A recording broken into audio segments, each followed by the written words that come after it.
This little succulent plant is known as Peperomia graveolens, which typically means heavy scent. So I'm assuming that the flower actually produces a heavy scent, though I don't know because I don't think I've ever noticed my Peperomia actually flower. I have another one that is a little bit more robust than this, and it kind of forms a little bit more of this like mound, or has a little bit more of this mounding habit. And you could see it is really, really succulent. So you would think that this is growing in a little bit more of like a desert-like condition, and you wouldn't be like totally off, but this is actually from Ecuador. So it is growing in a little bit more of a tropical climate or subtropical climate, but it probably is growing in a little bit more xeric or dry conditions elsewhere. So this Peperomia does not need a tremendous amount of water. Of course, if you're giving it a little bit more of highlight, you're going to be watering it a little bit more, but I have this one a little bit shaded from my southwest facing window, and I have also another one. This one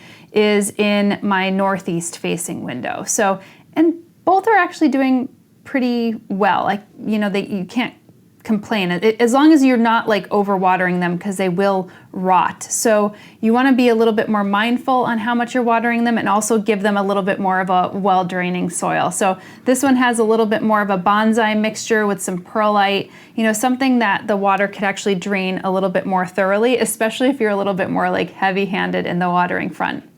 As far as fertilizing goes, this doesn't need a tremendous amount of fertilizer. So if you're doing it on a monthly basis during the growing season, and you're doing it with a, you know, well-balanced fertilizer, say a 10-10-10 if you're going the synthetic route, or a little bit more like a 1-1-1 or a 2-2-2, totally fine for this plant.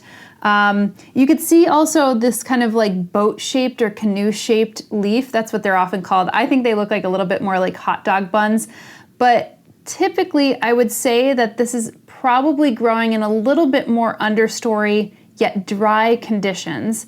And so it's just trying to eke out the light that's coming down and giving the leaf a second chance to actually get some of that light to go back up into this area where you see the chlorophyll. So I think, you know, this type of beautiful coloration on the leaf, the red undersides, the green on the top, make this a really beautiful houseplant.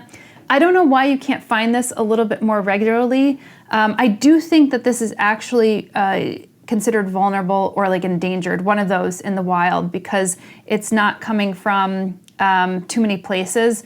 And most of the ones that you're actually seeing in cultivation probably came from a botanist who took a cutting of this. I think there's a guy back in the 1970s that actually took a cutting of this, and that's how we have this one today. But I love this plant. I first saw it in one of my garden centers, I don't know now, like 5 years ago. This one's a relatively new one compared to my other one that's a little bit more like a mound.